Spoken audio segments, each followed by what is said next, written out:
Okay, class, welcome back. Today we're completing lesson 8.3, theoretical versus experimental probability. Okay. Before we get started, I just want to say thank you guys for being patient with me. I'm getting these videos filmed, uploaded, edited as fast as I can.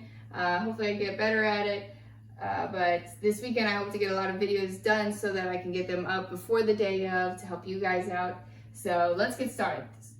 Yesterday we learned about simple probability. Today we're talking about experimental versus theoretical probability. And theoretical probability is what should happen.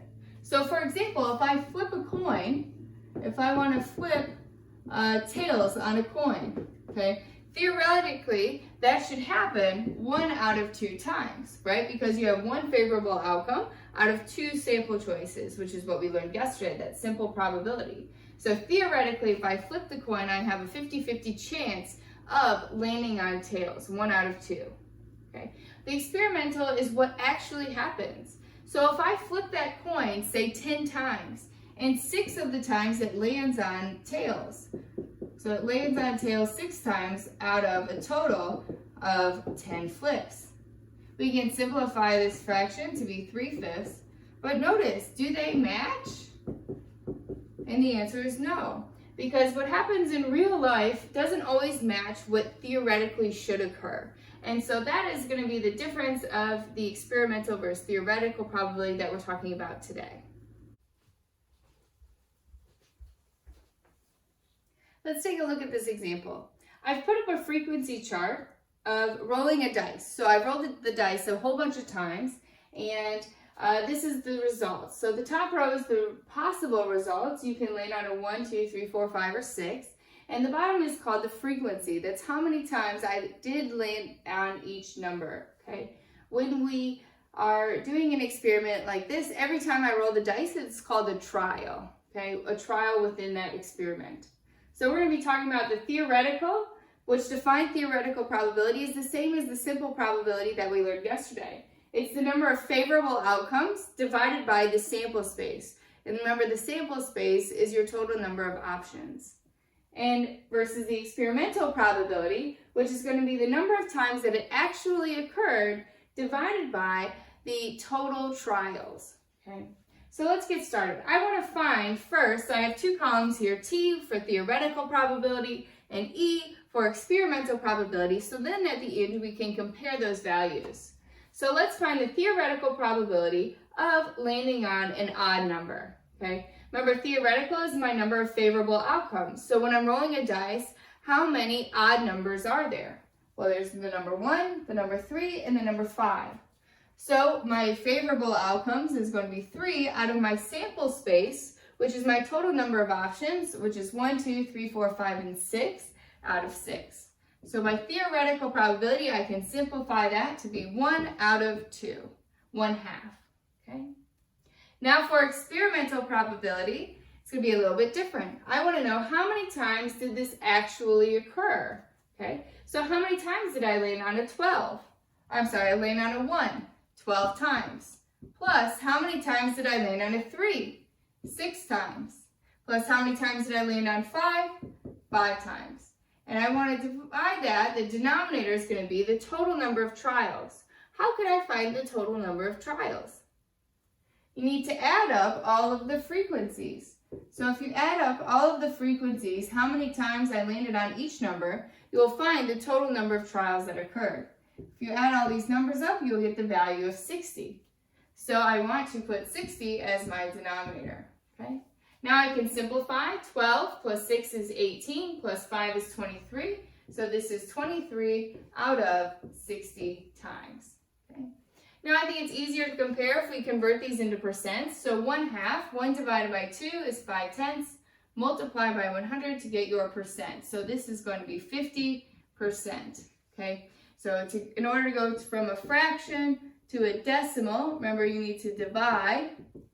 And then to go from a decimal to a percent, you need to multiply by 100. Just a reminder there.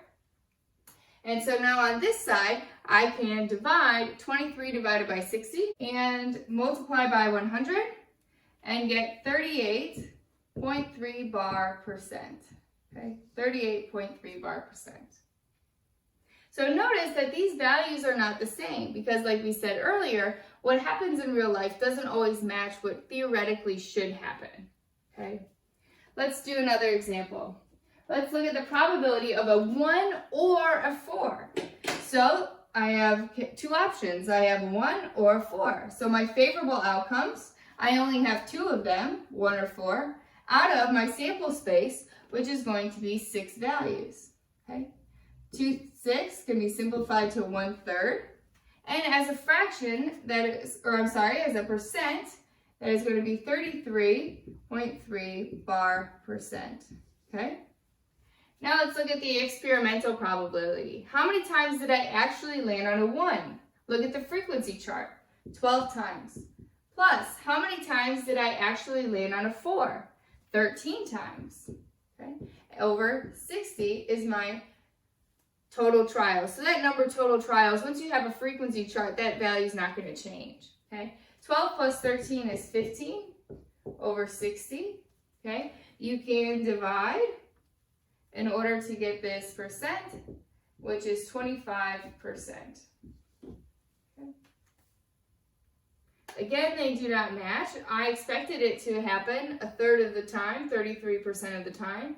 But landing on a 1 or a 4 only actually happened 25% of the time, okay? Let's look at the next one.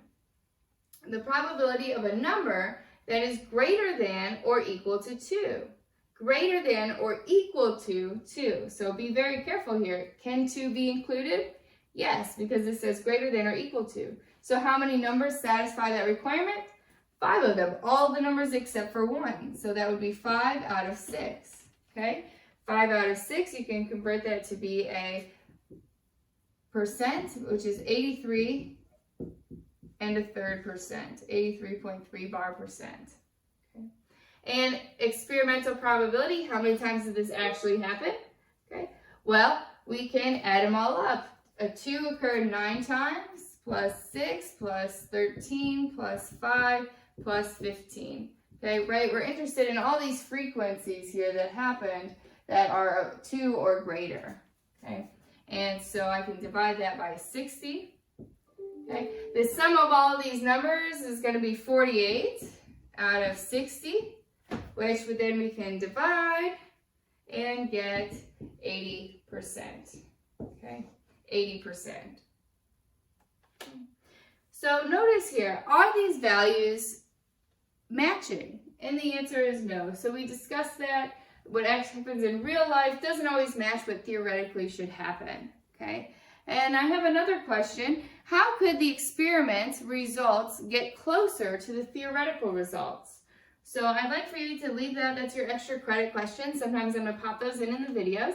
So you can email me, text me, or call me if you have questions on any of this. But also, that's how you're going to turn in your extra credit. So my extra credit question to you is, how can these experimental results be closer to these theoretical results?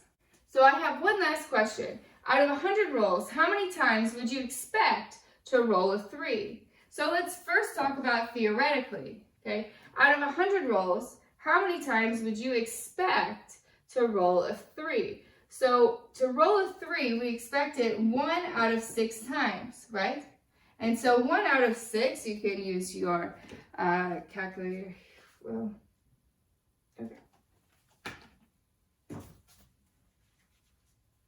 And this last question, out of 100 rolls, how many times would you expect to roll a 3?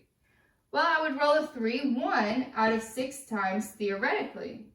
But how many times am I rolling the dice now? Now I'm going to roll it 100 times. So if I rolled it 1 time, I would have a 1 out of 6 chance of rolling on the dice. But since I'm going to roll 100 times, I need to multiply this by 100. So you can do the math now. You can complete 1/6, 1 divided by 6, okay, which would give you 0.1666666 forever. So this would be 0.16 bar multiplied by 100. And so your result would be 16.6 bar. So how many times would you expect to roll a 3? you could say I would accept here 16.6 bar. You should round this 17 times. You can't really roll a dice a fraction of the way. Okay, so 17 times I would expect to roll a dice that lands on a 3. But how about using the experimental probability? Okay, and using my frequency table, how many times would I expect this? So I actually landed on a 3 here 6 out of 60 times. So 6 out of 60 times, which we could simplify to be 1/10, okay? But now I need to multiply that by my 100 trials, because now I'm going to roll it 100 times. 1/10 is 1/10 multiplied by 100. So I would actually, using my experimental probability, expect to roll a 3 10 times. Right, 10 times. As we go on through this section on statistics, in the classroom I have a lot of interactive to do this type of an activity. I usually bring out Skittles or jelly beans and we count how many colors we all got and how many we expected to get. So it's a little different for me teaching to a camera versus teaching to a classroom. So if there's anything that you'd like more clarification on or that you don't understand, please reach out to me. I can make additional videos. I can talk to you one-on-one. To get a hold of me, all you have to do is email me directly, or you can call or text my Google number. I do respond. I've been responding, honestly, all day. We've been working all day and all night to get this up and running and working. So anytime you need help, please reach out. Thank you. Bye.